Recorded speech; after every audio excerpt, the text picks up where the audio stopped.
Como siempre, les presento como la hoja de ruta para que sepan más o menos cómo nos vamos a mover en los próximos minutos. Quiero comenzar con unas definiciones. Siempre, últimamente en mis charlas, les digo que la claridad de términos es fundamental, pues porque al hablar de temas tan sensibles como este, es importante que todos estemos en la misma página y que cuando nos referimos a un término, realmente todos estemos hablando de lo mismo. Entonces vamos a homogeneizar las definiciones.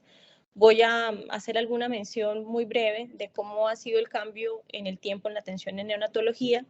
Luego voy a pasar a hablarles un poquito sobre los factores modificables y no modificables en lo que tiene que ver con el manejo del prematuro periviable.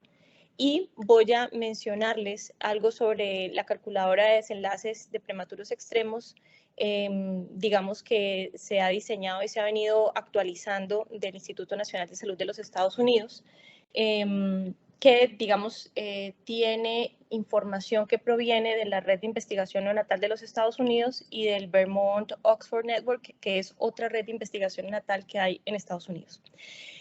Voy a mencionarles algo sobre el consenso de ACOG, del Colegio Americano de Obstetricia y Ginecología y de la Sociedad de Medicina Materno-Fetal, que salió en el año 2017 y lo reafirmaron ahorita en el año 2019. Voy a mencionar algunas recomendaciones para la toma de decisiones que salió publicado en Pediatrics en 2015, que me parece que son recomendaciones muy prácticas y que pueden servirnos en el día a día cuando estemos de turno. Unas recomendaciones de los británicos que salieron inclusive ahorita en pandemia en el año 2020. Luego voy a entrar ya a aterrizar un poquito cómo sería que nos moveríamos de una manera responsable en el límite de viabilidad ya en nuestra región. Les voy a contar someramente unos datos locales que recopilamos de un hospital público y un hospital privado aquí en Bucaramanga entre el año 2016 y 2018. Mencionar algunos conceptos de autonomía relacional y toma de decisiones compartidas, algo sobre consideraciones éticas y algunos tips para el manejo en sala de partos. Y me parece que es importante cerrar esta charla dándoles algunas recomendaciones sobre cuidado paliativo perinatal y neonatal, porque digamos que teniendo en cuenta todo este asunto de a veces el pronóstico un poco difícil de predecir en estos chiquitos, es importante tener algunas herramientas de cuidado paliativo perinatal y neonatal para acompañar de una manera asertiva a estos pacientes y sus familias. Como siempre, cierro con unos mensajes de llevar a casa y pues luego abrimos a la discusión. Procuraré ser muy eficiente para que también nos dé chance de compartir y dialogar un poquito al final de la presentación. Quiero empezar por aterrizar un poquito el concepto de qué es la bioética. Siempre me apoyo en esta definición de Gilbert Otois. Él era un filósofo y bioeticista belga, muy cercano al departamento de bioética de la Universidad del Bosque, que es donde me entrené aquí en Colombia en bioética. Y la idea es que Gilbert Otois describe la bioética como un conjunto. Esta definición yo siempre les digo que tiene como 3 momentos. Quiero que me sigan en esto que voy a decirles porque creo que es importante como para saber de qué estamos hablando cuando hablamos de dilemas bioéticos. La bioética cubre un conjunto de investigaciones, discursos y prácticas. Y en este primer momento, el autor lo que declara es que tiene un tema de investigación. Obviamente hay un tema teórico, pero también hay un tema aplicado y eso es absolutamente relevante pues, para asuntos como el que estamos hablando. Luego tiene un segundo momento en que dice generalmente pluridisciplinario y pluralista, que tiene como objeto aclarar y, si es posible, resolver preguntas de tipo ético suscitadas por la investigación y desarrollo biomédico y biotecnológico. Y entonces aquí viene un segundo momento y es en el que nos dice que estas investigaciones no solamente vienen del área sanitaria, sino que son pluridisciplinarias y pluralistas y que son suscitadas también por toda la parte del desarrollo biomédico y biotecnológico en lo que tiene que ver con investigación y todo el desarrollo que viene de la mano de esto. Y luego tiene un tercer momento esta definición y dice que esto ocurre en el seno de sociedades caracterizadas en diversos grados por ser individualistas, multiculturales y evolutivas. Y creo que esto es algo con lo que todos nos podemos relacionar. Si vemos que cada vez definitivamente cuando miramos nuestra sociedad vemos que realmente no somos tan parecidos como creemos, no nos podemos meter todos en un mismo saco. Definitivamente hay mucho individualismo, también hay mucha multiculturalidad, las sociedades han cambiado y nosotros tenemos que estar también a tono con esos cambios para poder atender todos los dilemas y toda la complejidad que surge en este caso en el ámbito sanitario y en la que estamos reunidos hablando hoy, que sería el manejo de los prematuros periviales.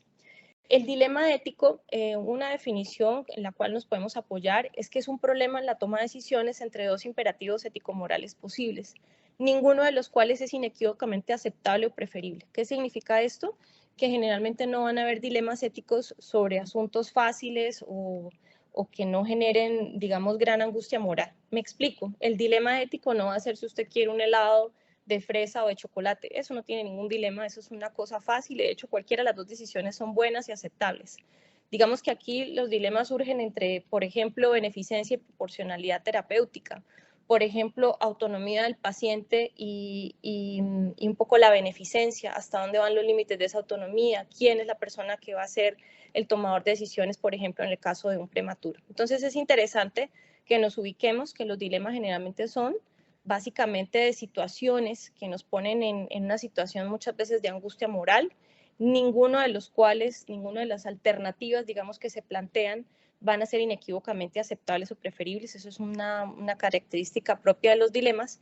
Y la complejidad surge en el conflicto situacional en el que obrar de acuerdo a uno de estos imperativos ético-morales puede resultar en transgredir al otro. Entonces hablemos un poquito de qué es lo que entendemos por nacimiento periviable. Entonces, si ustedes miran la referencia inferior, aquí me voy a apoyar en el consenso de cuidado obstétrico del Colegio Americano de Obstetricia y Ginecología, que como les digo, lo publicaron en conjunto con la Sociedad de Medicina Materno-Fetal en el año 2017 y lo reafirmaron en el año 2019. Y básicamente en este documento ellos hablan de que aproximadamente el 0.5% de todos los nacimientos ocurren antes del tercer trimestre de embarazo y estos partos muy tempranos resultan en la mayoría de las muertes neonatales y pueden cobrar hasta el 40% de las muertes infantiles. Y con esto espero obtener su atención en el sentido de que realmente es absolutamente relevante de que le estemos dando foco a este tema y que empecemos a tratar de ver cómo vamos a hacer para movernos de una mejor manera con estos pacientes y sus familias. En este consenso ACOG, ellos definen que el nacimiento periviable es aquel en el que ocurre el parto entre las 20,0 séptimos y las 25,6 séptimos semanas de gestación. O sea, la zona periviable ellos la definen como esa zona entre este rango de edad gestacional. Cuando se anticipa un parto cercano al límite de viabilidad, las familias y los equipos de atención médica se van a enfrentar a las decisiones tal vez más complejas y desafiantes, tal vez de la mano de otros escenarios, como por ejemplo las malformaciones congénitas y ciertos pacientes con patologías en los que de pronto el estándar de cuidado puede no ser tan sistemático en todos los casos.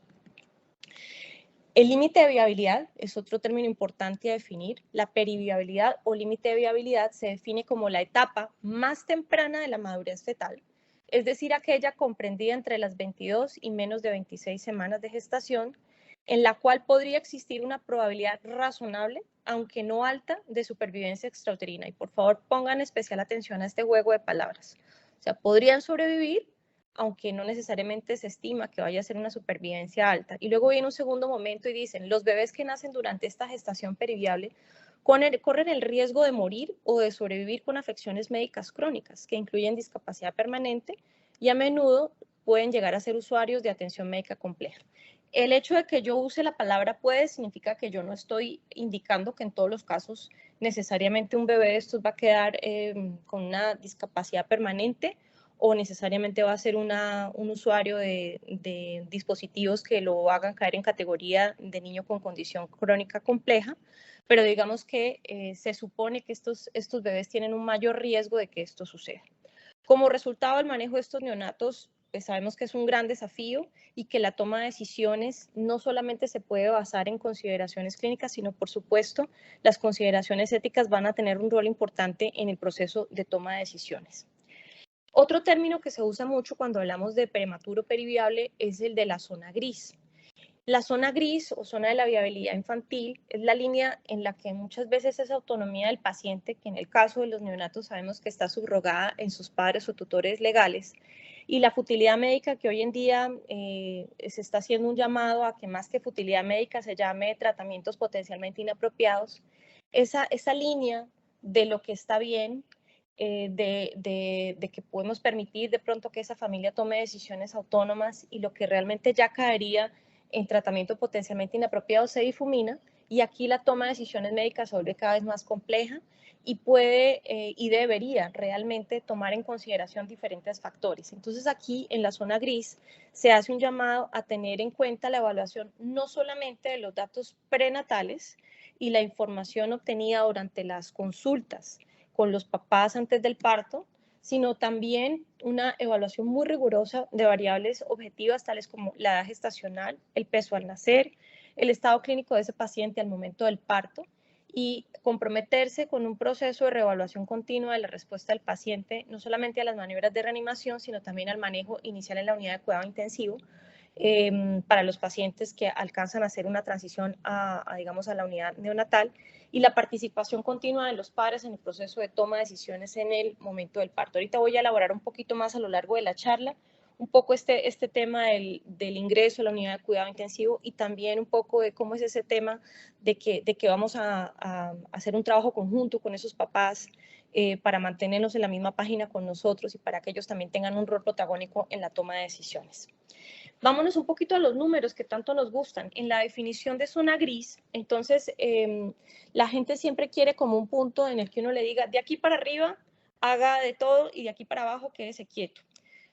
Justamente por el mismo concepto de zona gris, eso no va a suceder, no va a haber un punto de corte específico, va a haber es como un rango, y en general el rango de lo que llamamos zona gris en los países desarrollados en este momento se está moviendo entre las 22 y las 24 semanas, y para países como Colombia podría estar alrededor de 23, 24 y las 25, 26 semanas. Esto ustedes saben que aún en un país, por ejemplo, como el nuestro, que digamos cae dentro de la categoría de país de medianos ingresos o país en vías de desarrollo, no es lo mismo nacer en Arauca que nacer en la Fundación Santa Fe Bogotá o en la Fundación Cardioinfantil, y sabemos que lamentablemente hay variaciones regionales, y aún dentro de una misma ciudad todos, digamos, nos podemos relacionar con el concepto que van a haber unos hospitales en los que estos bebés van a tener de pronto un poquito más de oportunidades de un manejo de pronto más especializado, con personas más entrenadas para poder atender sus necesidades particulares. En la zona gris es muy importante tener presente que los desenlaces van a ser dependientes de diferentes factores, dentro de los cuales está, como tal vez lo esbocé en mi comentario anterior, el recurso tecnológico que tenemos a disposición, y adicionalmente el entrenamiento de ese talento humano en salud, el tener personas, digamos, muy especializadas tanto en medicina materno-fetal como en la parte de neonatología, por supuesto que le va a dar un poco más de alternativas de tener una mejor calidad de cuidado a estos pacientes, y van a haber unos factores que se han identificado como factores no modificables y factores modificables, tanto obstétricos como neonatales. Quiero mencionarles que en la parte del límite de viabilidad hay que tener una precaución gigante, y es reconocer que han habido cambios en el tiempo, y que muy seguramente si nos ponemos a recordar, los que ya tenemos un poquito más de experiencia acumulada, digamos que si miramos cómo nos estábamos moviendo en el límite de viabilidad hace 10 años a nuestra realidad actual, definitivamente la radiografía no es la misma, y posiblemente los umbrales operacionales han variado un poco. Entonces, yo aquí les hago como un recuento y les digo, venga, posiblemente entre los 50 y la década de los 80, las tasas de morbimortalidad para esta población posiblemente seguían siendo muy altas. Aquí les pongo estos más a nivel histórico, porque si ustedes miran es un paper que ya tiene un valor más de característica histórica. Para los que somos un poquito más, con más años de experiencia acumulada, este paper es del 72. Esto es de Lubchenco y colaboradores. Para los residentes, de pronto recordarles que los parámetros de crecimiento de Lubchenco fueron muy famosos y fueron los que usamos como patrones de referencia de crecimiento fetal posiblemente en los 90 y en la década del 2000. Hoy en día pues estamos usando Fenton. Y bueno, el autor hizo una publicación en este Journal of Pediatrics del 72 mostrando la relación de mortalidad neonatal con la variable peso y con la variable gestacional. Y miren qué interesante. Para este tiempo, estos 10 años, entre el 58 y 68 en la Universidad de Colorado, en el Centro Médico de la Universidad de Colorado, miren la tasa de mortalidad tan alta para bebés, por ejemplo, entre 1000 y 1500 gramos se les moría en el 44%, y entre 1000 y 1500 todavía se moría en el 14%. Vemos como, por ejemplo, digamos, para un bebé entre 500 y 1000 gramos la mortalidad era altísima, prácticamente un 90%, y definitivamente no sobrevivía ningún bebé por debajo de 500 gramos. Hoy en día, digamos que sabemos que los números han cambiado. De pronto hay algunas cosas todavía en los muy pequeños en las que todavía no hemos podido incidir, pero es muy interesante entender que cuando uno habla de un tema como este, hay que tener muchísima precaución con la literatura que está revisando, porque definitivamente la fecha en la que ocurren las cosas va a ser de absoluta relevancia. Esto simplemente porque tal vez con los años he entendido que es importante reconocer el valor de la historia y de qué ha sido lo que nos ha antecedido.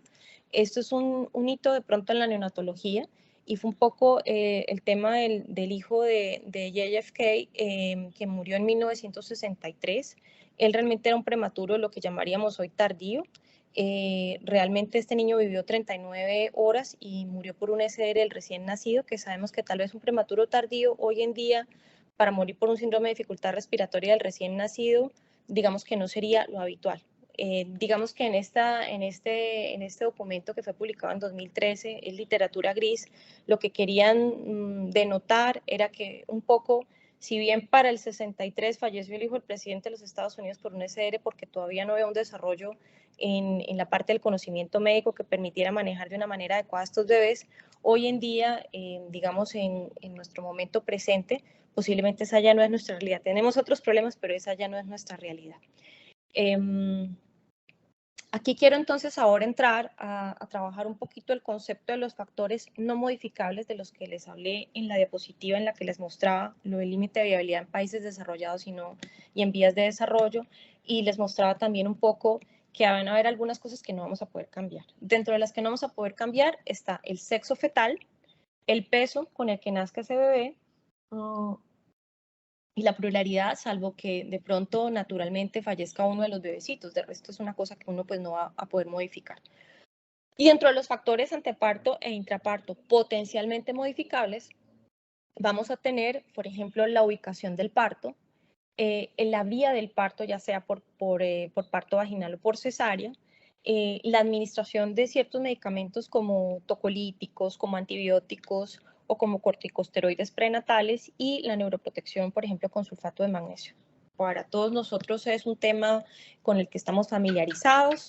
Definitivamente aquí, si ustedes miran la caja naranja, es un llamado a lo que siempre hemos hablado. Si se anticipa un embarazo de alto riesgo, como sería el caso que nos tiene reunido la tarde de hoy, definitivamente el deber ser es hacer una remisión oportuna de ese binomio madre-hijo, siempre y cuando sea posible, tratando de darle una mejor opción de estar en unas mejores condiciones, tanto para el nacimiento como para la atención neonatal.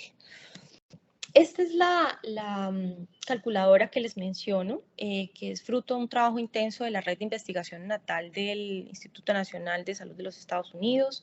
Ellos desarrollaron esta herramienta para estimar los resultados en bebés prematuros extremos, y es súper interesante y novedosa porque ellos migran un poquito del solo concepto y único concepto de la gestacional y el peso, que es a lo que tradicionalmente le hemos dado gran relevancia, e introduce unas variables adicionales como son la exposición a corticosteroides antenatales, el sexo del bebé, la pluralidad de esa gestación, y como van a ver en las diapositivas, vienen como 3 diapositivas de este tema, también le dan relevancia a un asunto, y es el centro o el hospital donde ese niño nazca. Se dieron cuenta que cuando hacen una combinación de estas 5 variables a través de esta herramienta que diseñaron, se dieron cuenta que esto era un poco más predictivo de cómo iba a ser la mortalidad y el neurodesarrollo de estos bebecitos, que cuando se tomaba solamente la variable edad gestacional y la variable peso. Aquí pues está el link, y aquí lo que hice fue que les hice como un pantallazo para que sepan cómo se ve el website del Instituto Nacional de Salud, específicamente en esta herramienta.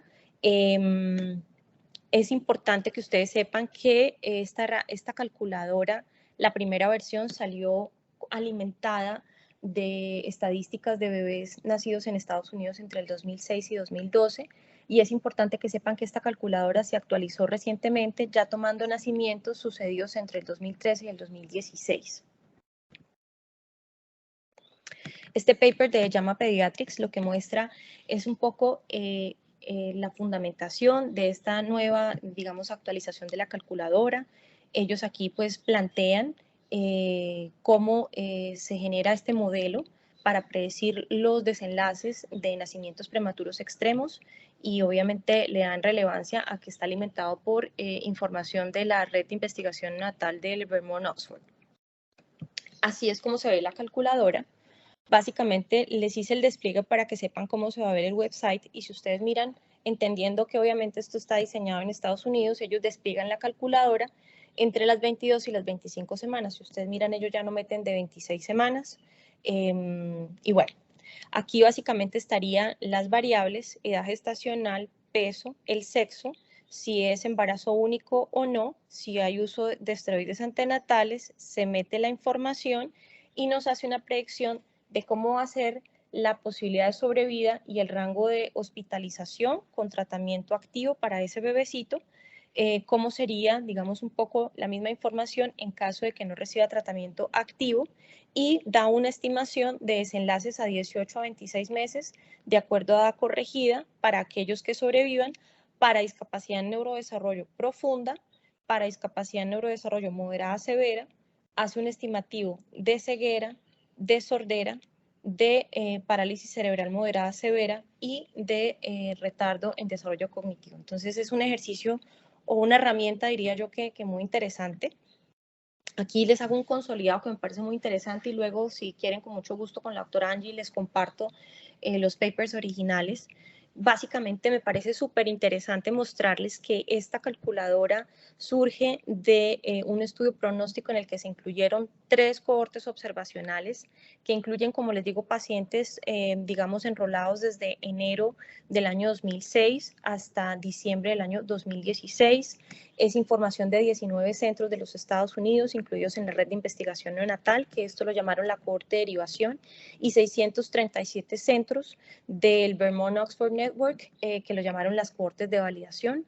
Ellos básicamente tenían en común que fueron niños activamente tratados entre los 22,0 días y los 25,6 días y sus pesos oscilaron entre 400 y 1000 gramos. Esto incluyó 4.176 bebés entre la cohorte de 2006-2012 y 45.179 bebés del Vermont Oxford Network entre 2006 y 2012 y 25.969 del Vermont Oxford de 2013 a 2016.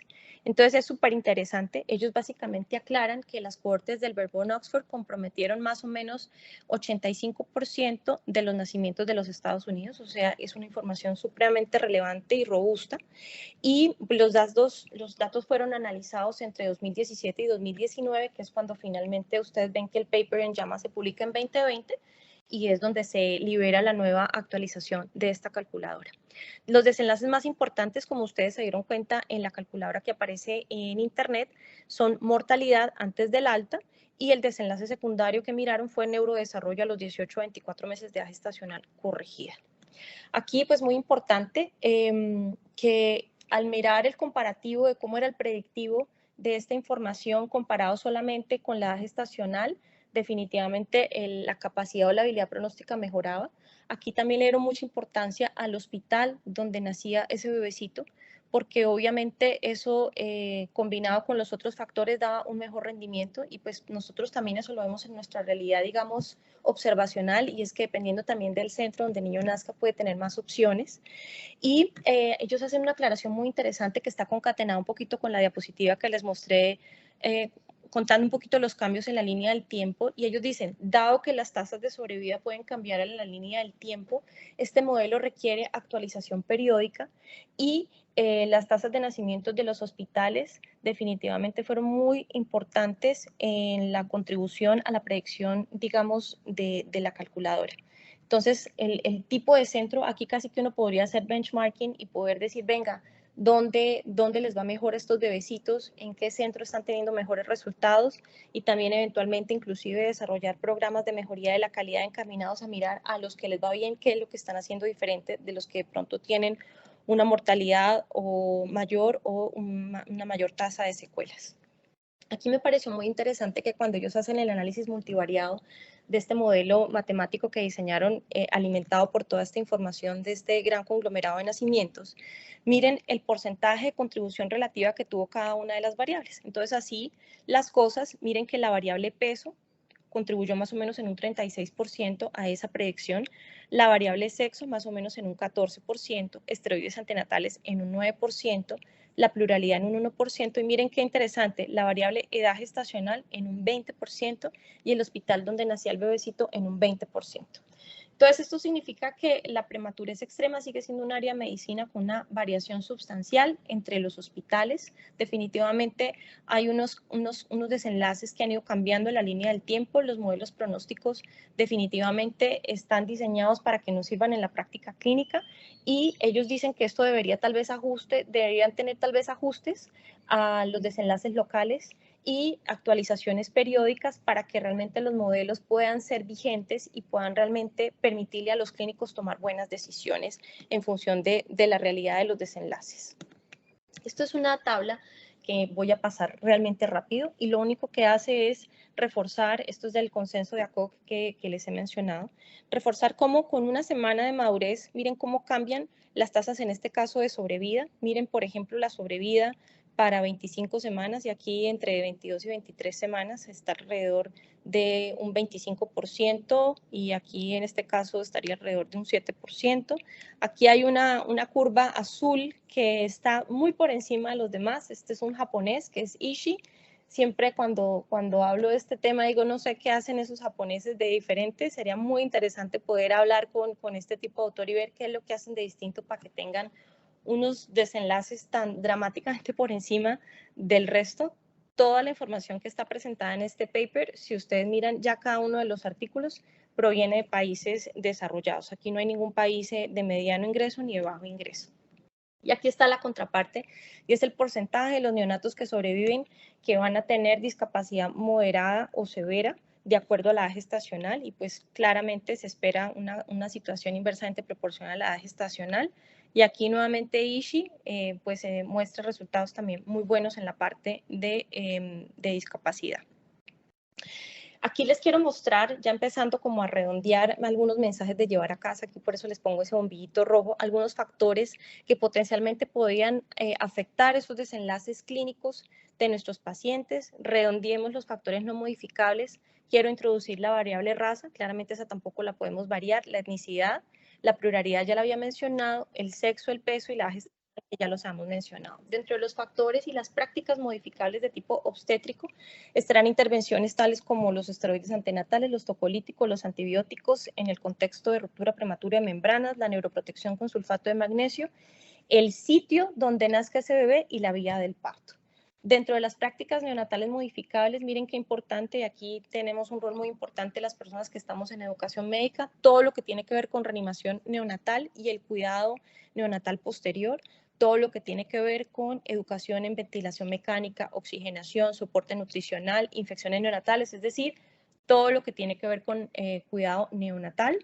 Miren qué interesante, esto también me encantó este consenso. Ellos tienen un ítem para mirar cómo vamos a hacer el abordaje de cuidados de confort en el caso de esos bebés que tienen un desenlace que definitivamente nos hace optar, o un comportamiento clínico que nos hace optar o hacer una transición a cuidado paliativo. Y vemos cómo hay unas influencias en la parte, digamos, de las filosofías institucionales. Hay una parte también endógena de cómo vemos nosotros que debemos manejar de pronto este tipo de escenario de zona gris, los deseos de los padres y las convicciones religiosas.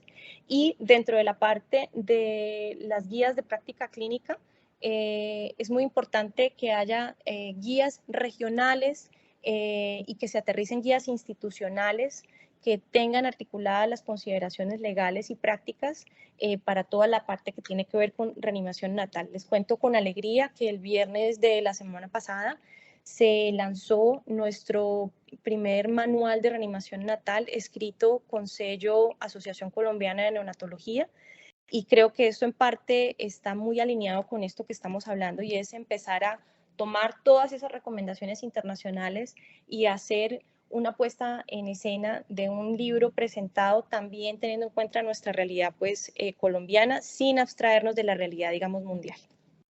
Aquí ya empiezo como a redondear Aquí les pongo en bombillo verde como las cosas que estarían recomendadas como buena práctica clínica, y definitivamente dentro de esto está el hacer como una anticipación de esas potenciales complicaciones materno-neonatales, promover un transporte anteparto seguro a un centro con unos niveles de cuidado tanto materno como neonatal de alto nivel, donde definitivamente en segunda instancia nosotros promovamos que haya una consejería prenatal y postnatal, anticipando algunos desenlaces a corto y largo término, sabiendo que nosotros tenemos una habilidad predictiva limitada y que es muy difícil decirle a un papá que el desenlace de su hijo va a ser X o Y, pero por lo menos hacer algunos estimativos y poder orientar a esos papás, digamos, en esa consejería inicial. Aquí definitivamente va a ser muy importante al hacer esa consejería, no solamente tener en cuenta la variable edad gestacional, sino las otras variables que he mencionado. Definitivamente si este bebé adicionalmente tiene malformaciones fetales mayores, esto va a ser, digamos, algo que también va a tener que tenerse en cuenta, y cómo responde a los esfuerzos de reanimación inicial. Dentro de la consejería de la familia se aconseja que el equipo multidisciplinario incluya no solamente al obstetra, sino también a todo el equipo que va a hacer manejo de ese binomio madre-hijo, que los neonatólogos ojalá también se enrolen de una manera anticipada cuando se prevé que definitivamente vamos a manejar un prematuro periviable, que se haga como ese manejo de decisiones compartidas, articulando no solamente al equipo materno, sino al equipo neonatal y también, por supuesto, a la familia, y que toda esta información nos permita hacer una consejería responsable cuando vamos a hablar con esta familia, y de alguna manera también tener presente que, como les mencioné, que nuestra capacidad predictiva es muy difícil, digamos, predecir cuál va a ser el desenlace específico de un neonato determinado. Posiblemente va a ser muy importante tener muy claro que tenemos que casarnos con un seguimiento de la evolución de este bebé y poder estar preparados para estar evolucionando en ese día a día de acuerdo a la respuesta de ese niño al manejo que instauremos. Muy importante, ellos promueven el tema de que hagamos como un plan anticipado antes del parto, donde los padres, la familia, de alguna manera también tengan un rol en esa planeación de cómo vamos a hacer el tema de las metas, por ejemplo, para la reanimación inicial, sobre todo en esos rangos de zona gris, en el que se haga un tema de articular también un poco los deseos de los padres, si fuese el caso, y de alguna manera tener muy claro que el hecho de que eventualmente optemos por un manejo inicial en una unidad de cuidado intensivo, si el bebé nace activo, vigoroso, con una buena respuesta a las maniobras iniciales, tampoco significa que tengamos que seguir allí en eso si el escenario eventualmente evoluciona con una morbilidad asociada importante y con una evolución clínica que de pronto no sea la esperada. Esto sería como las recomendaciones del Colegio Americano de Obstetricia y Ginecología. Aquí, miren lo interesante de este consenso. Ellos, de acuerdo a la columna de edad gestacional, hacen como un estimativo de qué recomiendan que hagamos. Las recomendaciones básicamente van a ser evaluación neonatal para la reanimación, todo el tema de uso de esteroides antenatales, tocolíticos y esteroides antenatales, neuroprotección para neuroprotección con sulfato de magnesio, antibióticos frente a ruptura prematura de membranas, antibióticos intraparto cuando hay estreptococo del grupo B en cultivo rectovaginal, y la vía del parto por cesárea. Miren que definitivamente en el rango entre 20 y 22 semanas, ellos en general no recomiendan que se hagan maniobras muy activas en relación a esto que les acabo de mencionar, solamente considerarían el tema de la reanimación natal dependiendo de la vitalidad de ese bebé en el momento del nacimiento. A partir de las 23 semanas, esto es para Estados Unidos, ellos consideran ofrecer todas estas intervenciones, y por eso les dejo aquí el semáforo en amarillo, y definitivamente de las 24 semanas para arriba, o sea, por encima de las 23, 6 séptimos, miren que ellos ya recomiendan el tema de todas estas intervenciones. Miren que la vía del parto, como ya todos lo sabemos, no necesariamente implica que sea mandatorio que estos niños tengan que nacer por cesárea. Para 25 semanas ya, por ejemplo, en la realidad de Estados Unidos, ellos ya, digamos que no entrarían en gran dilema y no habría mucha discusión de que es un paciente al que le van a ofrecer manejo activo, digamos, en este rango de edad gestacional. Una cosa muy importante y un mensaje que voy a empezar a puntualizar en este momento es que El hecho de que esté este consenso de ACOG nos abre de pronto una ventana muy interesante de reflexión. Nosotros tal vez tenemos que reconocer que nuestras estadísticas nacionales y locales posiblemente no las tenemos tan claras, que es muy importante que empecemos a aterrizar nuestros propios números, que es un poquito lo que les voy a mostrar a continuación en algunas diapositivas, un poco para que podamos movernos en esta zona del límite de viabilidad, teniendo en cuenta muy bien cómo son nuestros desenlaces. Ahorita yo les voy a mostrar, por ejemplo, los datos de cohorte 2016-2018 en 2 hospitales aquí en Bucaramanga, y un poco también movernos en la parte de mejoría de la calidad en función de nuestros números, tratando de mejorar nuestros desenlaces. Una perspectiva muy importante es que es difícil decir que como ya en Estados Unidos están considerando la reanimación de pronto en 23 semanas, nosotros lo vamos a hacer sistemáticamente, sabiendo que de pronto nuestra parte de secuelas, morbilidad y mortalidad aún es muy alta en este rango de edad gestacional y posiblemente puede que inclusive 24 semanas todavía sea una zona problemática para nosotros. Entonces lo que se busca es que esto nos abra la mente, pero también nos genere una responsabilidad de generar acciones para mejorar nuestros desenlaces y para que tratemos de entregar a la sociedad unos bebés en la medida de lo posible en una buena, digamos, condición funcional, entendiendo que ahí esta población, digamos, tiene más riesgo de discapacidad moderada y severa. Esto es para mostrarles un poquito los porcentajes de sobrevida descritos en la literatura. Esta es la publicación de Pediatrics que les mencionaba del año 2015.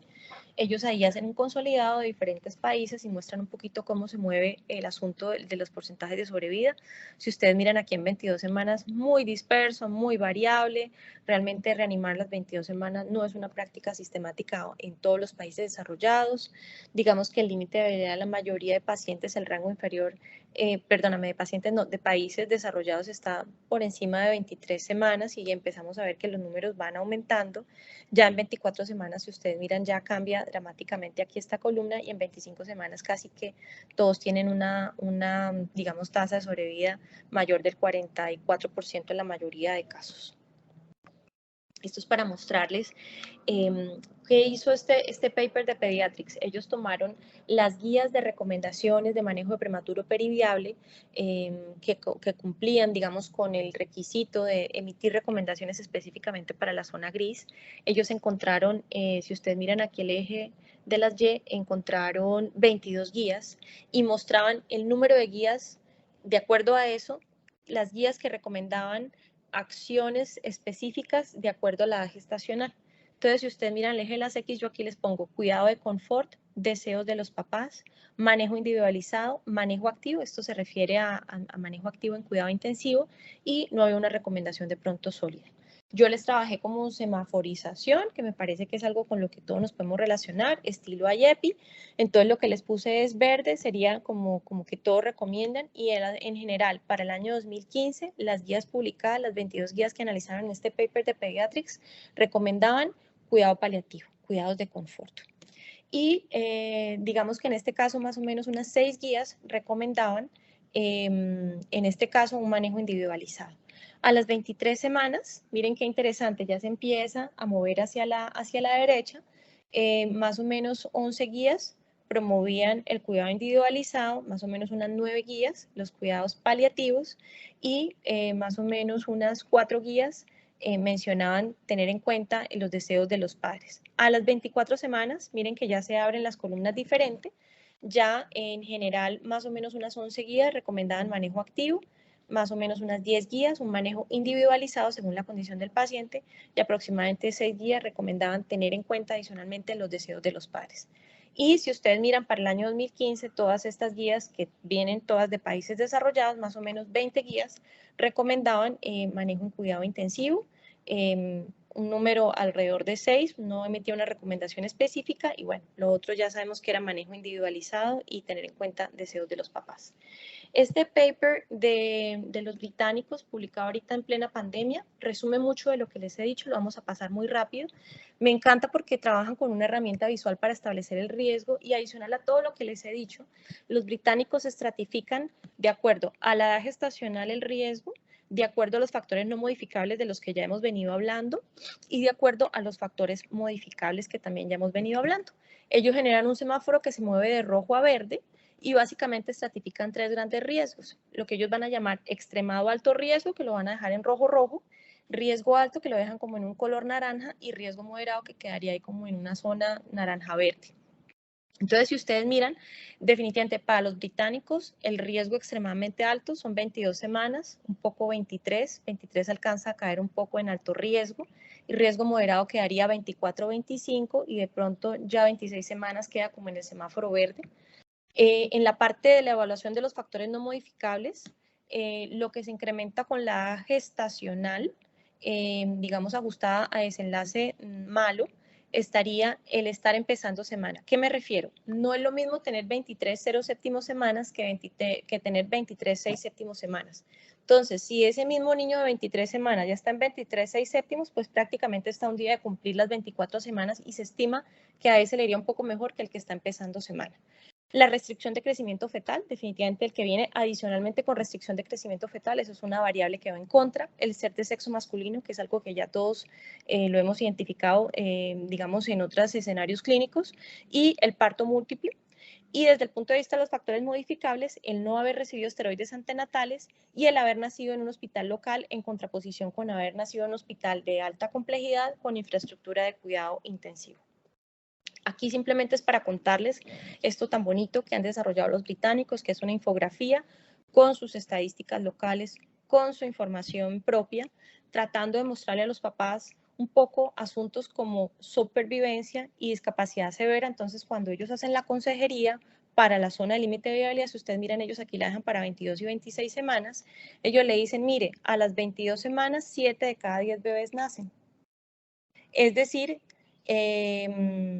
más o menos un 51-79%, y 1 de cada 3 bebés va a fallecer. Perdóname, va a fallecer, no, va a tener discapacidad severa. Entonces dejan ahí como esta información, tratan de explicarlo de una manera, digamos, asertiva, que sea un poco más fácil de entender visualmente para los papás. Aquí básicamente hacen un consolidado de la explicación de la tabla que les mostré anterior. Esto me parece súper bonito. Es, digamos, el complemento para la toma de decisiones sobre el manejo del parto y posterior a la evaluación de riesgo y el diálogo con los papás. Vuelve y juega, extremado alto riesgo, riesgo alto y riesgo moderado.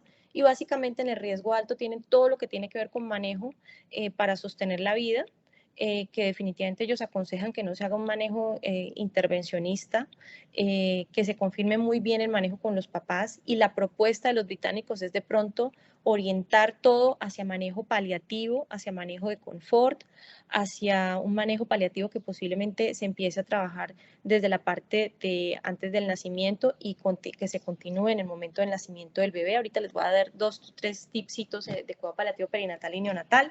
En el alto riesgo, entonces quedaría todo lo que tiene que ver con el soporte vital, que se va a ofrecer de una manera individualizada. Recuerden que aquí quedaría lo que son 23, 24 semanas, y básicamente el manejo debe ser individualizado, también articulando los deseos de los papás y tratando de articular muy bien un poco cuáles expectativas tienen ellos, que han entendido el escenario, que desean en relación a este fruto. Y en cuanto al riesgo moderado, van a dejar un poco el semáforo verde, y aquí pues por supuesto que se va a tener en cuenta a los papás. Tal vez se aconseja el manejo activo. La propuesta inicial va a ser el manejo activo tanto obstétrico como neonatal, y obviamente siempre, si ustedes miran la flecha, conecta las dos cajas, porque el hecho de que yo nazca aquí de 26 semanas no significa que no me pueda ir mal, y no significa que yo no pueda volverme candidato a cuidado paliativo si la evolución de pronto no es la mejor. Esto básicamente es el resumen ejecutivo, no lo voy a leer. Luego, si quieren, con mucho gusto les paso el paper. Aquí trato de aterrizar un par de viñetas más de reflexión sobre cómo entonces cogemos toda esta información y la tenemos en cuenta para nuestras decisiones aquí en Latinoamérica y específicamente para Colombia. Yo les quiero decir, entenderán que no existe un número mágico. Posiblemente para el caso de Colombia puede que nuestros desenlaces estén siendo un poco mejores a partir de la semana 25, o sea que 24 y 23 siguen siendo zona gris, 22 creo que sigue siendo un número en el que todavía esa no es nuestra realidad, 23 todavía nos va mal, ahorita les muestro algo. Hay que tener en cuenta nuestro contexto y aterrizar nuestros números, que esto es algo en lo que todavía estamos crudos, todavía tenemos una alta tasa de desenlaces adversos, y esto nos implica un camino importante por caminar, por recorrer, tratando de generar programas de mejoría de la calidad. Y es importante, de pronto esto ya es más una reflexión filosófica de qué es lo que esta sociedad le ofrece a estos niños y a las familias, y aquí de pronto hay un tema muy importante por trabajar para tratar de que estas familias tengan un recorrido menos hostil y que también los podamos acompañar de una mejor manera sin que les toque hacer el tránsito con tanta dificultad. La Guía Práctica Clínica de Recién Nacido Prematuro de Colombia, si ustedes recuerdan, no dice mayor cosa alrededor de prematuro extremo. Es una guía que ya está viejita, que ya está en moras de que la actualicemos, es del año 2013. Lo único que decía para el año 2013 es que en la amenaza de parto prematuro recomendaban maduración pulmonar entre la semana 26 y 34. Esto ha cambiado un poquito, ahorita les voy a mostrar las diapositivas, y que la probabilidad de supervivencia con calidad de vida para prematuros por debajo de 26 semanas era baja, o sea, una cosa muy escueta que realmente no nos da mayor piso para poder, digamos, movernos en el límite de viabilidad. Nosotros el año pasado en la Sociedad de Neonatología hicimos un consenso de uso de corticoides antenatales para riesgo de parto pretérmino. Esto fue esto básicamente caería como dentro de la categoría de simposio. Lo hicimos con perinatólogos y neonatólogos. Fue un ejercicio académico muy bonito, y una de las neonatólogas y uno de los perinatólogos tomaron las recomendaciones de esa reunión y aterrizaron este cuadrito que les estoy presentando. Básicamente mostraban que a la semana 23 pues no había mucha evidencia como para usar esteroides antenatales. Entre la semana 23 y 23/6 se podía considerar el uso de esteroides dependiendo de la decisión familiar y médica, independiente del estado de las membranas y del número de fetos. Entre semana 24 y 33/6, incluyendo fetos con ruptura, embarazo múltiple, déficit de crecimiento, preeclampsia y diabetes, la recomendación definitivamente era optar por maduración pulmonar. Y miren qué interesante, movieron el rango hacia abajo y el rango hacia arriba. Entre semana 34 y 36/6 dicen que podría, si el paciente no recibió esteroides antes de semana 34, podría administrarse un ciclo, y si recibió antes de semana 34 se podría administrar un refuerzo. Entonces esto es como el consenso un poco de cómo ha cambiado las recomendaciones en relación a madurez pulmonar. Yo no sé, Angie, si quieras que esto lo ande un poquito más rápido o si podemos extenderlo hacia unos minuticos. ¿Vamos bien ahí? ¿Tú me cuentas? Sí, doctora, la actividad está propuesta entre 5 y 6, pero creo que pues vale la pena extenderse un poquito para Unos la minutos. discusión. Eso. Ujú. Sí, Vale. señor. Esto que les quería contar es una encuesta que hicimos en la Sociedad Colombiana de Neonatología en el año 2019. Siempre cuando muestro estos resultados, les digo que esto es como una radiografía, porque realmente no fue ningún tipo de investigación de intervención. Lo único que hicimos fue que aplicamos una encuesta a nuestros asociados. Realmente la contestaron los que libremente optaron por hacerlo, la contestaron de manera anónima. Y básicamente participaron de todos nuestros asociados, la contestaron libremente 199 asociados. Nos interesaba conocer qué estaban haciendo los pediatras y neonatólogos que están manejando recién nacidos en Colombia, cómo eran sus prácticas en este rango de edad gestacional, y de acuerdo a esta encuesta empezar a delinear, de acuerdo a la mejor evidencia científica, los postulados éticos y nuestro marco legal, de pronto lineamientos para mejorar las prácticas de atención en salud para esta población. Éramos conscientes de que estos números nos iban a generar inquietudes académicas, y en parte mucho de ello es un poco lo que ha pasado en los últimos 3 años, que ahorita se los voy a mostrar. En esta encuesta lo que nos mostró es que nuestros 199 asociados estaban madurando pulmón más o menos en semana 24 y estaban reanimando e intubando más o menos a partir de semana 25. Con esto lo que les quiero decir no es que esto sea ni bueno ni malo. Lo que les estoy queriendo decir es que este fue el comportamiento de cómo respondieron nuestros asociados a las preguntas que se hicieron en la encuesta. Los criterios para decidir si el paciente se le brindaba cuidado intensivo o cuidado paliativo, miren que se abre ya en un espectro muy interesante. La opinión de los padres se tuvo muy poco en cuenta, había poca cultura de tener en cuenta a los papás en esto. El buen control prenatal fue una variable que pesó, la maduración pulmonar, si el paciente había requerido o no reanimación, y miren que a la variable peso todavía se le da mucha relevancia. La mayoría de asociados, de pronto de la mitad para arriba, mencionaban que con más de 500 gramos posiblemente optaban por un manejo activo ahí en reanimación. Hablaban algo sobre las características físicas, que por supuesto iban de la mano de madurez. Y en este punto mencionaban que para ellos era muy relevante que si el paciente tenía una malformación congénita o no asociada, por supuesto, esto también iba a ser una cosa que iba a pesar para la toma de decisiones. Dentro de las condiciones para hacer adecuación de esfuerzos terapéuticos o redirección de la intervención neonatal, lo que antiguamente llamábamos limitación de esfuerzos terapéuticos, básicamente ellos mencionaron que las malformaciones congénitas era algo que pesaba mucho, el tener hemorragias intraventriculares grado 3 o 4 fue algo que también pesaba mucho, y el necesitar reanimación, más o menos un 20% de los asociados contestó que esto era algo que pesaba. Cuando preguntamos si existían políticas o programas o protocolos institucionales para el manejo de fin de vida neonatal, miren qué interesante esta torta. Mostraban el 40% que sí tenían algo escrito sobre eso, pero el 60% mencionaban que no había políticas para manejo de fin de vida. Y en función de esto, ahorita les voy a mostrar algo que a través de la doctora Angie posiblemente les mandaré la invitación para que se conecten. Y es que desarrollamos el consenso de fin de vida en la UCI neonatal, que está posiblemente para que lo lancemos y lo socialicemos públicamente, creería yo que después de la Semana Santa. Ahorita les muestro un poquito de eso. Esto fue la iniciativa que hicimos aquí en Bucaramanga, esto es en un hospital privado en la Clínica San Luis, lo trabajamos con nuestro grupo de esta institución, y si ustedes miran lo que vimos, posiblemente es que dentro de la parte de la supervivencia por edad gestacional, de acuerdo a la edad gestacional con la que el paciente nació, a las 24 semanas más o menos sobrevivían como un 28%, a las 25 semanas ya más o menos un 64%, aquí los de 26 semanas en esta cohorte sobrevivieron un 57% y ya a las 27 semanas 75%. Miren que de pronto nosotros aún en 23 semanas no tuvimos ningún paciente que sobreviviera para esta cohorte 2016-2018. De pronto, dentro de los factores asociados con mortalidad en la población estudiada, el no haber recibido esteroides, la edad gestacional y el peso fueron variables que pesaron. Aquí obviamente tuvimos en cuenta todos los desenlaces de interés, y bueno, en aras del tiempo no voy a entrar en más detalle de este póster.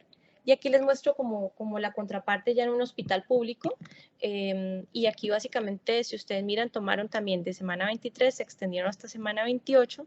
Miren que los casos eran muy poquitos, en semana 23 habían 4 casitos, aquí ya 10 casitos de 24 semanas, aquí ya eran 11 bebés, y lo que les muestro en rojo básicamente es mortalidad y lo otro es supervivencia.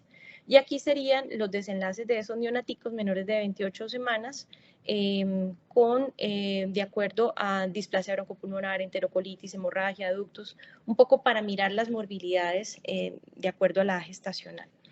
Hay un concepto muy importante y es el de autonomía relacional. Digamos que para los que tenemos un poco más de recorrido en esta parte de la práctica clínica, en los 90 y posiblemente inclusive empezando la década del 2000, todavía nos movíamos mucho con un espíritu paternalista, donde nos movíamos como el médico virtuoso que toma buenas decisiones para sus pacientes, que de pronto no articula a la familia en esa parte de toma de decisiones. De pronto, como estamos aquí en Occidente y estamos con una gran influencia de Estados Unidos y de la bioética norteamericana, de pronto se empieza a dar una gran relevancia al tema de la autonomía, a la ética centrada en los derechos de los pacientes. Básicamente aquí lo que les quiero presentar es este concepto maravilloso que es el de la autonomía relacional, y es que en la puesta en escena todos sabemos que realmente es muy complejo tomar decisiones de un tema tan difícil como este y entregarle esa decisión a un papá y que se haga lo que el papá diga 100%. La autonomía relacional nos sensibiliza a esas dinámicas interpersonales y a que posiblemente la mejor ruta de acción es esta verde, en la que verdaderamente vamos a tener en cuenta los deseos de los padres, pero nosotros también vamos a ayudarlos y acompañar a tomar buenas decisiones en función de estar bien informados. Las buenas decisiones y las buenas decisiones autónomas vienen definitivamente de estar bien informados. Aquí simplemente unos tipsitos. Esto es un artículo de John Lantos sobre la toma de decisiones en la UCI neonatal. Simplemente lo que refuerza la importancia de la comunicación. En aras del tiempo no los voy a saturar con esto, pero es un paper que también se los puedo compartir con Angie. Siempre cuando vayamos a hablar con una familia nos tenemos que preparar para ese encuentro. Creo que definitivamente nosotros dentro de nuestros entrenamientos de pregrado y de posgrado deberíamos hacer talleres de cómo comunicar malas noticias. Ese tal vez es la viñeta que quiero hacer en este punto.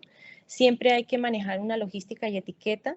Es muy, muy complicado liberar una información sensible en frente de un poco de papás que no tienen nada que ver con esta tragedia que está viviendo esta familia, y uno debería también tener esa empatía y ese respeto con esa familia de liberar esta información de una forma balanceada, respetuosa y digamos con cierto grado de privacidad para permitir que esta familia también pueda digerir toda esta avalancha de información.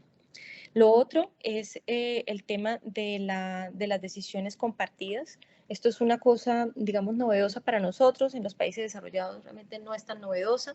Y es un poco en estas decisiones difíciles de zona gris, también articular a esos papás, también explorar cuáles son sus miedos, sus metas, sus valores, qué están esperando, qué han entendido de todo lo que está sucediendo, validar las emociones de sus papás y movernos hacia esa toma de decisiones compartidas y construir esos planes de cuidado, también teniendo en cuenta un poco la opinión de los papás, entendiendo que posiblemente lo que ellos de pronto plantean no va a ser el 100% de la toma de decisiones, pero que definitivamente es muy importante escuchar esa voz y darles voz.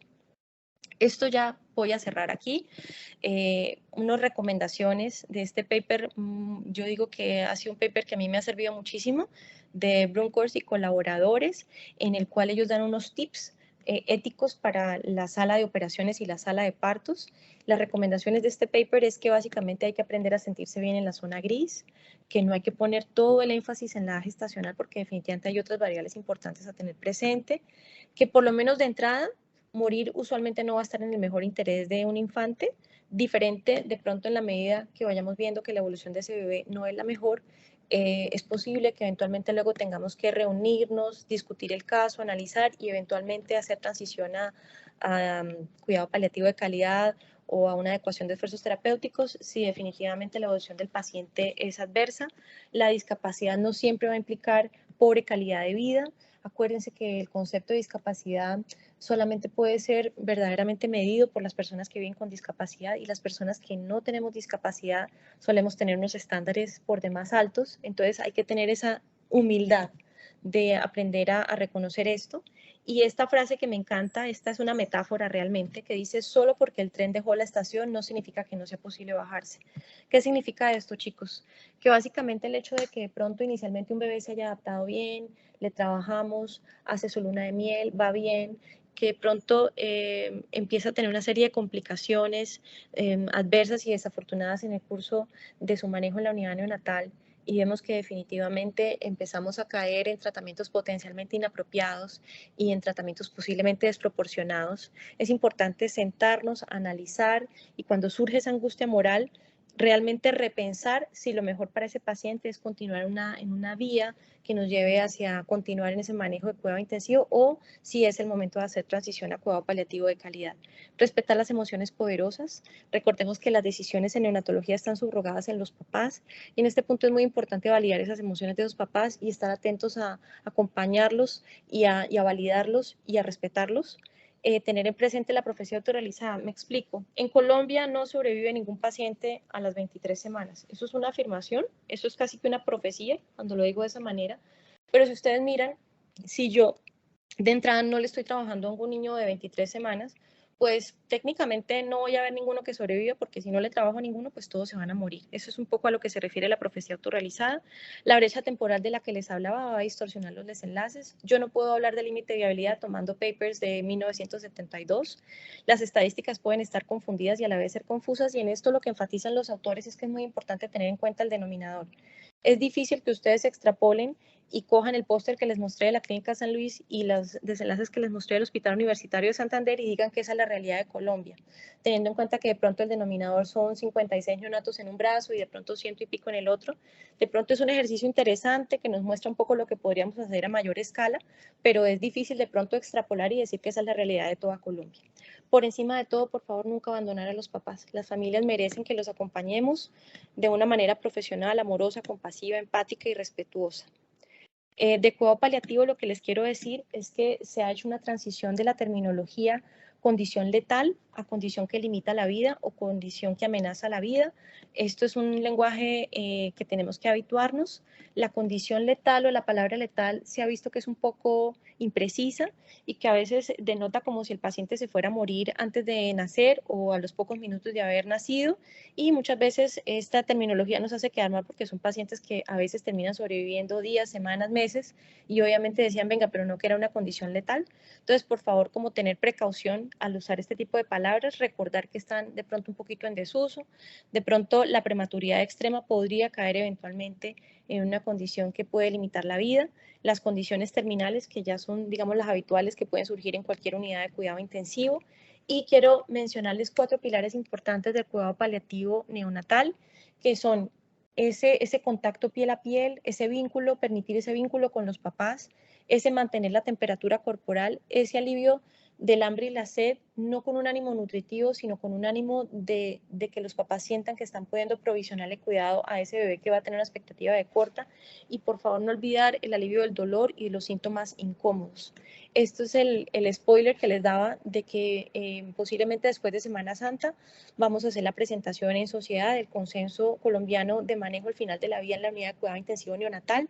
Es una iniciativa maravillosa, fue un trabajo de todo el año pasado, lo terminamos en diciembre del año pasado, le hicimos las últimas correcciones en el primer trimestre de este año y bueno, con alegría les puedo contar que muy seguramente después de Semana Santa lo vamos a lanzar y por supuesto estarán invitados a que se puedan conectar ese día a este evento. Nuestro deber y compromiso es prepararnos para los diversos escenarios, atender con profesionalismo y humanismo, propender por mejorar sobrevida con menos secuelas, establecer lineamientos nacionales, regionales y locales, recordar que nuestros desenlaces de interés van más allá de solo sobrevida y morbilidad neonatal en UCI a corto plazo, sino que también debemos empezar a registrar nuestros datos en cuanto a desenlaces neurocognitivos a largo plazo y asuntos de calidad de vida y el impacto familiar que tienen este tipo de situaciones clínicas en los núcleos familiares. Y cierro con esta frase y pues estoy atenta a sus comentarios.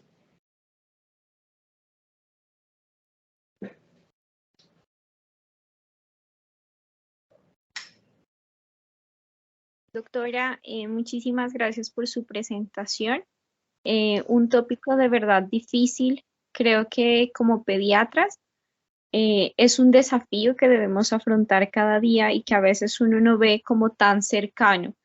Y lastimosamente es algo que tenemos que aprender a dirimir y que se necesita, lo que usted dice, una serie de componentes, no solo académicos, sino de comunicación asertiva y empática con la familia. Y sobre todo de entender o de comprender aquel imaginario que tienen los papás respecto a un feto, sí, o un bebé que tiene entre 23, 24 semanas, aquel producto de la gestación que es digámoslo así, lo manejamos como alto riesgo social, que ha sido producto de una fecundación in vitro con madres muchas veces con abortos recurrentes. Es bien complicado llegar a ese escenario y a tomar la decisión hasta dónde voy a llegar sin caer pues en el paternalismo, pero tampoco en el encarnizamiento terapéutico, y considerando pues también que no podemos justificar actuaciones que de todas maneras son dolorosas, que van a aislar pues al bebé de su familia, considerando la mortalidad altísima de esos recién nacidos. Bien importante lo del consenso, qué chévere que ya tengamos lineamientos nacionales y muchísimas gracias por la invitación a ese evento, doctora. Y los mantendré informados y creo que estos son de las cosas que nos demuestran que empezar a también a tener estas iniciativas regionales, locales, nacionales es súper importante. Yo creo que el próximo sueño va a ser que empecemos a registrar nuestros datos, porque si ustedes miran una consejería responsable tiene que venir también de estadísticas locales y la parte de mejoría de calidad, pues por supuesto tiene que ser basada en nuestros números y en qué es lo que estamos fallando y qué es lo que podemos mejorar.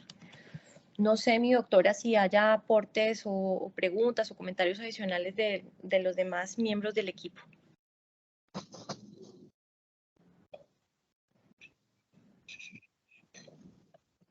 Yo quería, pues sí, primero que todo agradecerle porque era un tema que teníamos ahí como pendiente hacía días y con Angie ya lo habíamos hablado, pues que teníamos que buscar el espacio. Finalmente se dio Y pues yo no tengo mucho que decir, yo estoy de acuerdo, pues eso es lo que debemos de hacer, porque si eso que usted plantea ahí de los padres, ¿no?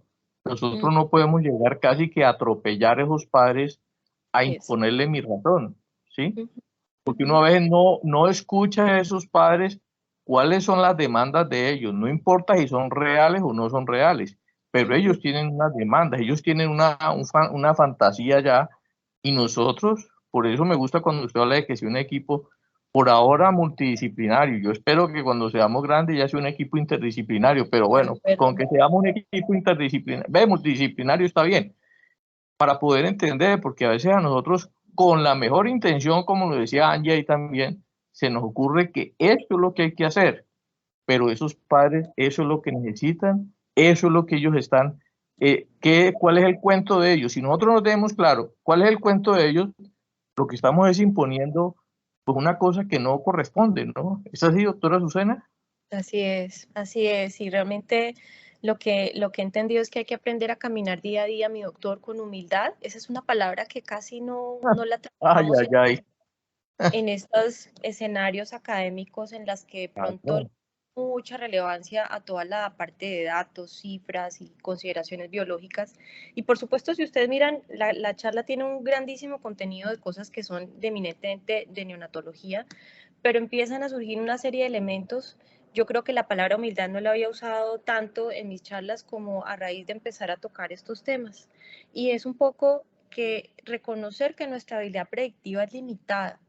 Y No, pues imagínese. eso es una, digo yo, una necesidad, no tanto para decir no sé qué nace, pero sí para decir, venga, necesitamos que usted sepa que vamos a caminar de la mano suya, Sí, vamos a claro. compartirlo, vamos a vivir el día a día, pero no podemos montar una película de aquí hasta la primera comunión porque no podemos No. predecir hasta allá, ¿sí? No podemos predecir hasta allá. Y yo pienso que los padres agradecen ese lenguaje abierto, honesto. Sí, Yo no sé si ustedes compartan, doctor, esta mirada que yo tengo. No sé si sea de verdad el calendario que ya lo empieza uno a poner a pensar de otra manera, pero yo he entendido con los años que el tema de la comunicación es un tema que nosotros como personal sanitario tenemos que trabajar. Creo sí, que tal vez, como yo le digo a mis estudiantes, tanto de pregrado como de posgrado, van a haber algunos de nosotros que tengamos naturalmente un poquito más de habilidades para este asunto, pero creo que esto es una habilidad perfectamente entrenable. Su merced, doctor, me corregirá, pero yo creo que es algo que se puede entrenar, que se puede sí, aprender, claro. que unos de pronto Sí, tienen un talento natural, pero yo creo que claro. todos deberíamos tener unas habilidades basales para poder abordar todos estos temas. Y hay una cosa muy linda, y es que alguno de mis maestros, ahorita que terminé la maestría, me sugirió un libro que se llama Ladrones de la Virtud, un poco haciendo la crítica a que de pronto con todo este advenimiento de los bioeticistas, de pronto aquí en Colombia todavía el bioeticista clínico no tiene tanto protagonismo en el ámbito clínico como en los países desarrollados, y específicamente me estoy refiriendo a Estados Unidos. Ha habido un fenómeno que como ya está el bioeticista, no, pues echémosle la decisión allá al bioeticista, que es el Exactamente. virtuoso y es el que sabe tomar decisiones. Y la crítica que hace este bioticista me parece lindísima, porque él dice, venga, es que así no funciona la medicina. La Sí, medicina es no, ciencia, es arte, es conocer el paciente, sí, es señora. trabajar interdisciplinario, es que todos nos sentemos a pensar, es que todos nos sentemos a deliberar. Y miren aquí la complejidad que les estoy diciendo, no solamente somos los que estamos formados en salud, sino también fuera de eso ahorita venir a articular a esa familia, a ese padre, a ese paciente en este caso, que no puede tener una voz, pero que esa voz está subrogada, digamos, en sus papás. Sí, Entonces, yo creo que el llamado también es a decir, importante que existan personas que estamos entrenados en bioética. Yo no voy a decir que eso no sea valioso, pero sí, digamos que claro. todos somos agentes morales, y ese es un mensaje importante que estoy dando últimamente en esta charla. Todos somos agentes morales, todos tenemos una noción de lo bueno y de lo malo. Yo les pido que por favor escuchen esa voz interna de lo que los bioticistas llamamos angustia moral, y es esa situación de que usted llega a la unidad y ve ese niñito que tiene un montón de complicaciones, y un poco lo que decía la doctora Angie, que ya uno no se siente tan seguro de que lo que está haciendo está en el mejor interés de ese paciente, y que uno siente que ya se cruzó la delgada línea del encarnizamiento terapéutico. Por favor, Sí, escuchen esa voz, Yo creo que hay una necesidad de que empecemos a trabajar un poco más en los comités de ética hospitalario. Definitivamente las figuras de ética clínica creo yo que cada vez van a tener que ser mayores, van a tener más relevancia, para que ustedes sepan y no tengamos confusiones. El bioeticista no es el virtuoso y es el que finalmente a él le entregamos la decisión. El bioeticista simplemente es un sujeto con un entrenamiento para ayudar a transitar decisiones difíciles al equipo del cuidado de la salud, pero no sobrepasa la capacidad de toma de decisiones del equipo tratante.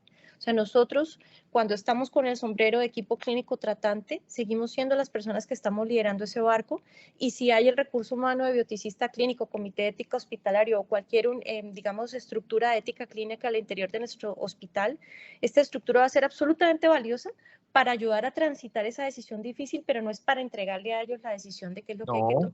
Que nosotros tenemos que tener un rol protagónico también en esa toma de decisiones, que somos los que estamos viendo al paciente todos los días, claro. Somos los que estamos escuchando a esa familia, ¿no? Sí, yo creo que eso que usted plantea, por eso yo pues digo así, ¿no? Cuando seamos grandes, yo espero que ese tipo de cosas, además porque cuando usted lo plantea ahí en el término del bioeticista, ese bioeticista no se puede dejar que le tiren a él toda la responsabilidad, porque es que eso no puede ser, es un equipo que está en pro de ese niño, ¿sí? O de esa familia, porque yo digo es mejor verlo en pro de esa familia. ¿Sí? De acuerdo. Pero entonces no podemos dejar como que cada uno vaya escurriéndose por ahí, pues escondiéndose en el siguiente cubículo. No, eso no puede ser así. Pero lo que usted plantea ahí también no es una actitud personal, ¿sí?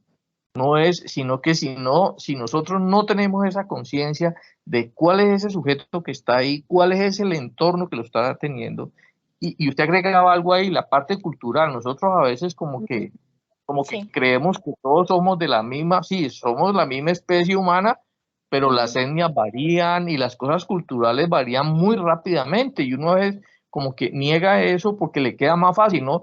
Se echa ese discurso allá y ya, y lo único que le queda decir a los demás es amén. ¿Cómo así? No, es que es un grupo dinámico que yo digo, ojalá pudiéramos ser un grupo ya que no fuéramos era transversales, pero todavía no llegamos a eso. Entonces, por lo pronto, seamos un grupo que es múltiple. Listo, aportemos las cosas que podamos aportar allí. Así es, mi doctor. Bueno, pero no sé los residentes qué preguntas tienen para hacer, porque pues esto ya pareció un sermón, pero no sé los...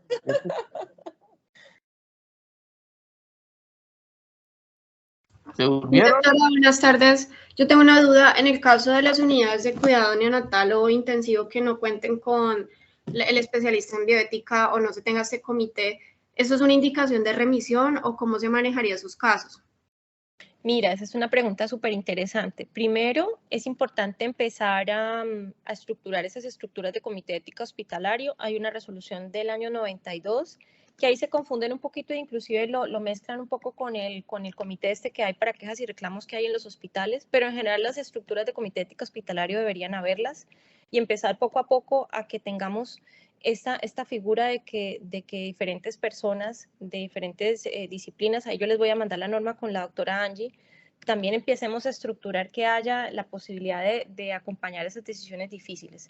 Esta pregunta que tú haces es valiosa ¿en qué sentido? Una cosa que diseñamos desde ASCON es el comité de ética de ASCON, y hemos logrado que eventualmente cuando hay escenarios en los que no hay un comité ético hospitalario constituido, y que hay una situación de un dilema alrededor de un neonato complejo como este o como cualquier otro caso, eventualmente el neonatólogo podría elevar esa inquietud al comité de ética de ASCON, y con el comité de ética de ASCON podemos hacer como esa figura de apoyo.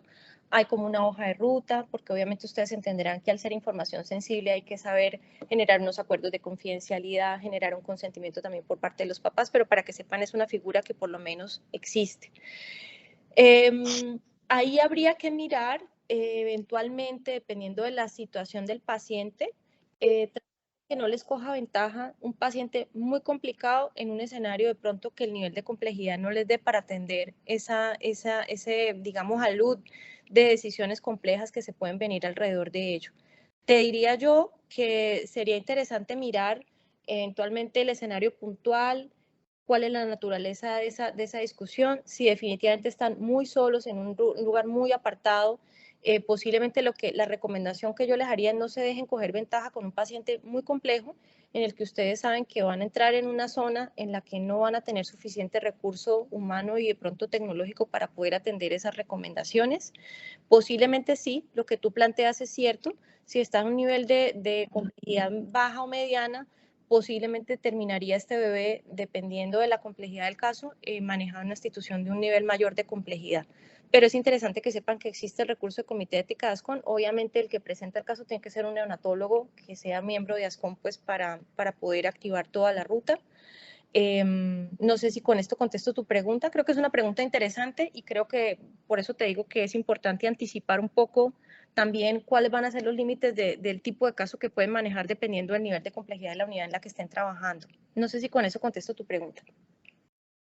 Sí, sí, señora, lo que pasa es que este tipo de temas realmente son muy interesantes e importantes porque digamos que nosotros en la residencia sí nos enseñan la teoría de cómo manejar el neonato, pero en el caso pues de presentarse estas situaciones en donde no sabemos qué más hacer con los bebés, pues como que no sabemos cómo direccionar. Entonces, pues nosotros en la universidad estamos recibiendo un curso de bioética también con una docente que ella es especialista también en bioética, pero recibir este tipo de charlas con usted que es especialista realmente es bastante interesante.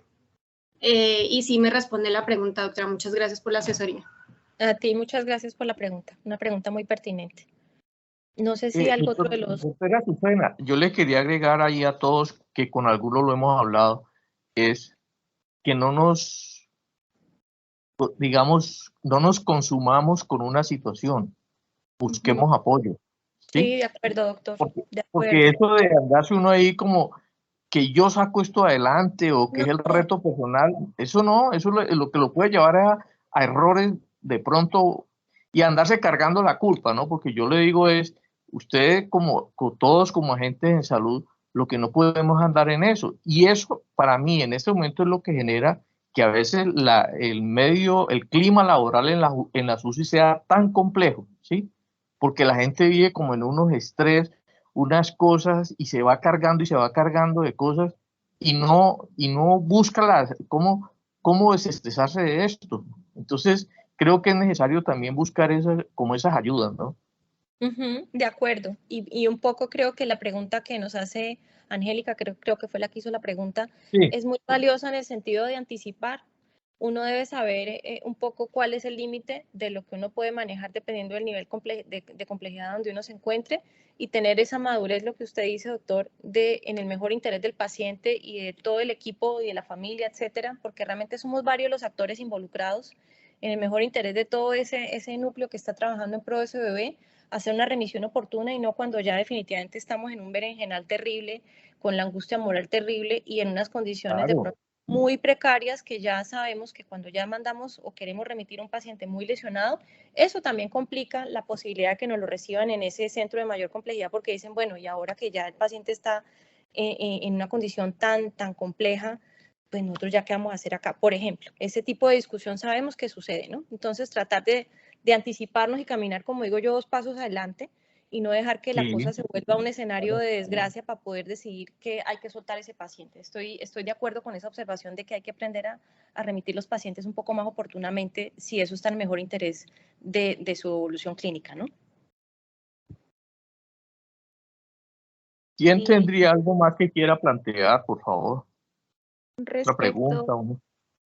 Doctor, yo respecto a lo que usted plantea de pedir ayuda, a veces estamos acostumbrados a pedir ayuda cuando ya el bebé nace, pero no consideramos el escenario cuando el bebé todavía está dentro de la mamá y no nos sentamos a hablar con el ginecólogo, con el perinatólogo, hacer una reunión conjunta con ellos, con los papás y anticipar lo que dice la doctora, lo que nos mostró en su presentación, los factores que pudieran marcar un mal pronóstico y que no podemos monitorear. ¿No? Exacto, y a veces uno no habla con el ginecólogo, pero sí es bien importante trabajar en conjunto porque nuestro paciente es nuestro desde que está en la barriguita de la mamá, para efectos de brindarle un tratamiento integral no solamente a ese paciente, pues sino también a su familia.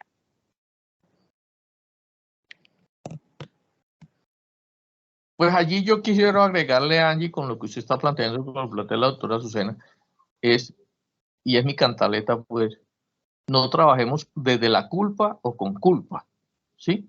Eso no es un buen consejero para nosotros, ¿sí? Eso no nos ayuda a resolver las situaciones en que estamos, que se nos pueden presentar, ¿sí? Porque después no se nos presenta la situación, sino que estamos metidos en una situación muy compleja, después, como dice ahí la otra, en ese berenjenal ya metido, ya que, ¿sí? Sí, sí, sí.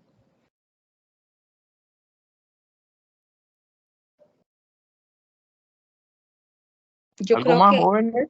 yo no sé si hay algo más, chicos, que quieran que discutamos, conversemos o...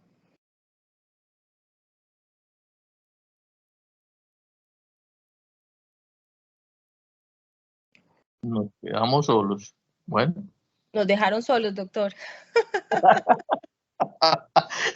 No, yo de toma le vuelvo a decir que muchas gracias, sí, que podamos encontrarnos en otro espacio, porque esto siempre va a haber algo que más agregarle a este tema. Y yo creo que es un tema que afortunadamente no está terminado, sino que se está construyendo.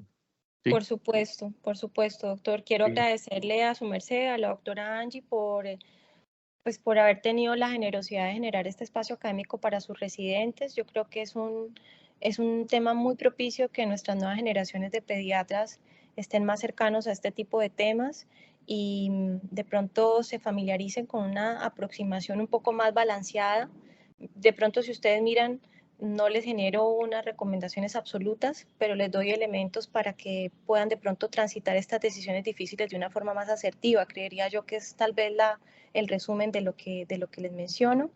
Me dejan saber también con la doctora Angie de pronto que la bibliografía que les presenté puede ser de interés para que puedan revisar con más detalle y de verdad muchas gracias por el espacio. Para mí como neonatóloga creo que es muy importante que le demos foco también a estos temas, que hablemos de lo que a nadie le gusta hablar, porque finalmente son pacientes que merecen todo nuestro respeto y Sí, claro. creo que merecen que nos